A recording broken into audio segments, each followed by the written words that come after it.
Hello, good morning. അപ്പോൾ എൻ്റെ കുഞ്ഞ് വ്ളോഗിലേക്ക് എല്ലാവർക്കും സ്വാഗതം. ഇന്നൊന്നുമില്ല, ജസ്റ്റ് ക്ലീനിങ്ങും ഒരു ബീഫ് കട്ട്ലേറ്റ് കുക്കിങ്ങാണ് കാണിക്കുന്നത്. അപ്പോൾ രാവിലെ തന്നെ ക്ലീനിങ് സ്റ്റാർട്ട് ചെയ്യും. അത് മോന് ഹെൽപ്പ് ചെയ്യാനുണ്ടാവും.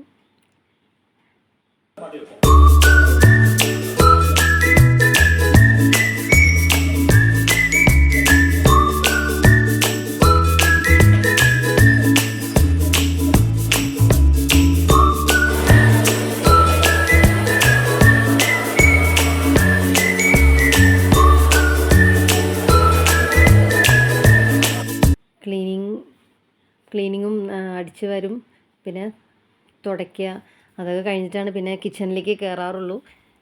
കിച്ചൺ അടക്കം ക്ലീൻ ചെയ്തിട്ടാണ് പിന്നെ കുക്കിംഗ് തന്നെ സ്റ്റാർട്ട് ചെയ്യാറുള്ളൂ. അപ്പോൾ രാവിലെ ആയ അതൊരു സ്റ്റാർട്ടിങ് തന്നെ ബ്രേക്ക്ഫാസ്റ്റ് കഴിച്ചു കഴിഞ്ഞാൽ അപ്പോൾ തന്നെ ക്ലീനിങ്ങും തുടങ്ങും. എന്നിട്ടാണ് പിന്നെ കിച്ചണിലോട്ട് ലാസ്റ്റ് കയറുന്നത്. വാഷിങ്ങും അതിൻ്റെ ഇടയിൽ കഴിയും.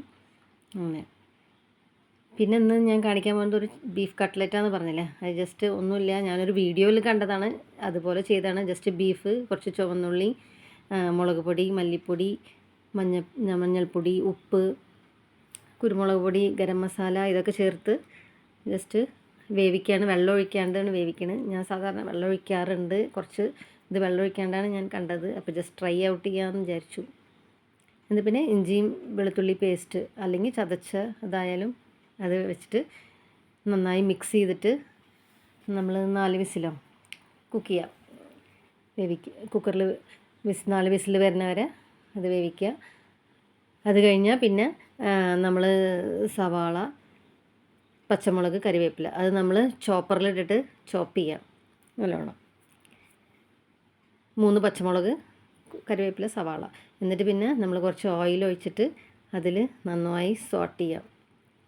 നന്നായി സോട്ട് ചെയ്തുകൊണ്ടിരിക്കുമ്പോൾ തന്നെ നമുക്ക് മറ്റേ ഉരുളൻകിഴങ്ങ് കുക്ക് ചെയ്യാൻ വെക്കാം. എന്നിട്ടത് മാഷ് ചെയ്ത് വെക്കാം, പീൽ ഔട്ട് ചെയ്തിട്ട് മാഷ് ചെയ്യാൻ വെക്കാം. ഞങ്ങൾക്ക് ഹെൽപ്പ് ചെയ്യാൻ മോനാണ് കേട്ടോ. ഇതിനൊക്കെ വരുന്ന ആൾക്ക് ഭയങ്കര ഇഷ്ടമാണ്, ബീഫ് കട്ട്ലേറ്റ് ഭയങ്കര ഇഷ്ടമാണ്. അപ്പോൾ അല്ലെങ്കിലും ആൾ ഹെൽപ്പ് ചെയ്യും കേട്ടോ, അങ്ങനത്തെ ഒരു ആളാണ്. അപ്പോൾ ആൾ മാഷ് ചെയ്യാൻ വേണ്ടി ഹെൽപ്പ് ചെയ്യാണ് ആൾ. പിന്നെ ഇത് അതേപോലെ തന്നെ ഈ ബീഫ് കുക്കായത് നമ്മൾ അതിൽ കുറച്ച് ഗ്രേവി പോലെ ഉണ്ടാവുമല്ലോ, അതൊന്ന് നന്നായിട്ട് ഇതാക്കി വയ്ക്കുക, ഗ്രൈൻഡ് ചെയ്ത് വെക്കുക, ചെറുതായിട്ടൊന്ന് ഗ്രൈൻഡ് ചെയ്ത് വയ്ക്കുക. ഇനി ഈ പൊട്ടാറ്റോസ് ഈ സോട്ട് ചെയ്ത ഇതിൽ ചേർക്കുക, ഓണിയനിൽ ചേർക്കുക. അതേപോലെ തന്നെ അത് നന്നായി മിക്സ് ചെയ്തിട്ട് ബ്ലെൻഡായി വരുമ്പോൾ ഈ ബീഫ് വറ്റിച്ച് വെച്ചത് കണ്ടോ, നമ്മൾ നന്നായി വറ്റിക്കണം, അതിൽ കുറച്ച് ഗ്രേവി ഉണ്ടാവുമല്ലോ, അപ്പോൾ അത് വറ്റിച്ച് വെച്ചത് വറ്റി കഴിഞ്ഞാൽ നമ്മൾ അത് ഒന്ന് ഗ്രൈൻഡ് ചെയ്തിട്ട് ഇതിലിട്ടിട്ട് മിക്സ് ചെയ്യും.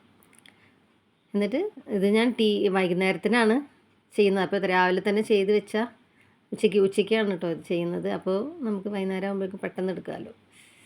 അതേപോലെ തന്നെ പിന്നെ അതേ ടൈമിൽ തന്നെ ഉച്ചയ്ക്കലത്തുള്ള ഫിഷ് ഫ്രൈയും എല്ലാം അതിൻ്റെ ഇടയിൽ നടക്കുകയാണ്.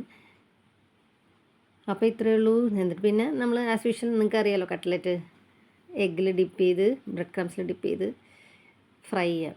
അപ്പോൾ എൻ്റെ ഈ കുഞ്ഞ് വ്ളോഗ് എല്ലാവർക്കും ഇഷ്ടമായെങ്കിൽ please do like, share and subscribe.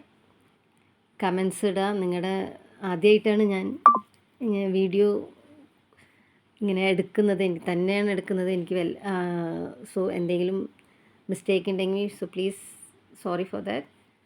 അപ്പോൾ കമൻസ് ചെയ്യുക, എന്തെങ്കിലും ചേഞ്ചസ് ഒക്കെ വരുത്താനുണ്ടെങ്കിൽ. Okay, so all of you, thank you for watching this small vlog. So like, share and subscribe my vlog. Thank you.